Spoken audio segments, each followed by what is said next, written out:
today is a good day because it's yogurt day.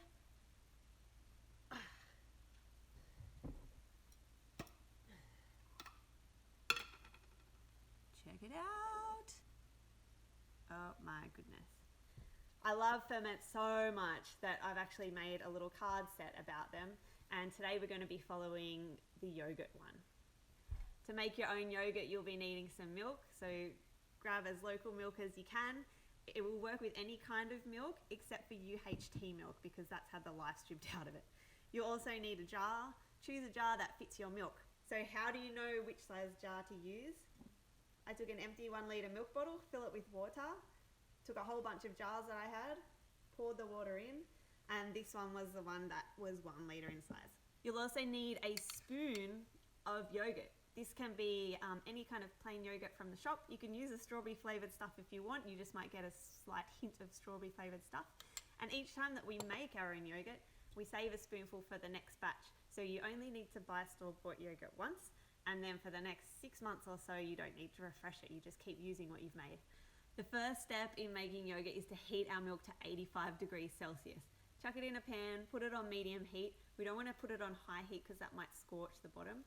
And you want to watch it carefully. It'll only take a few minutes. If the milk gets hotter than 85 degrees, what happens is it kind of explodes all over the kitchen and creates a huge mess for us to clean up. So we don't want the milk to explode. No exploding. We can tell it's 85 degrees because on top will start to look a bit like a cappuccino. It kind of starts almost simmering and gets this kind of bubbly look to it. Of course, if you've got a milk thermometer, you're welcome to use one of those, but you really don't need it. Just keep an eye on it. Watch for that cappuccino froth, and when that happens, turn the heat off. Heating up our milk denatures the proteins, which means that we get more of a creamy yogurt structure. It also wipes the slate clean so that the yogurt culture can really do its thing. Keep the lid on while you're heating and cooling the yogurt because it stops it from forming that skin on top. Once we've got our warm milk, we want to cool it down really quickly. So take your pot over to a sink full of cold water, put it in and wait until the temperature has come down to 40 degrees Celsius. Again, you can use one of these bad boys, but it's quite easy to check 40 degrees.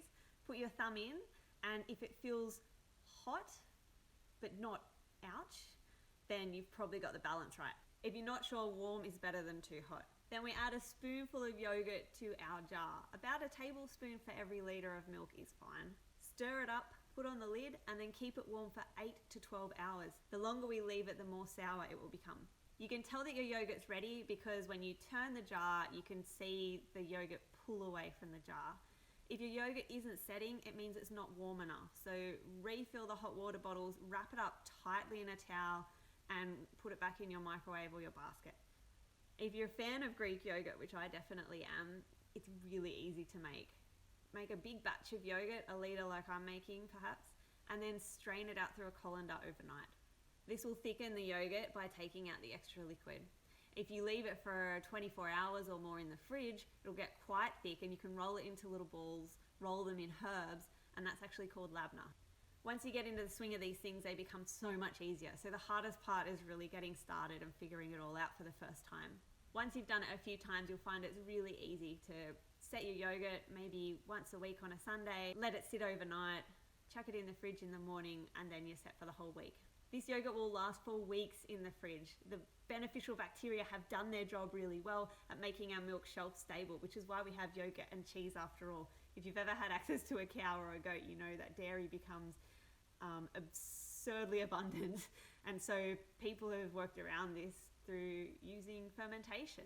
I hope you enjoyed this tutorial. If you're interested in my ferments cards, check them out at my shop. There's 8 different ones to choose from and they're sold in packs of 4.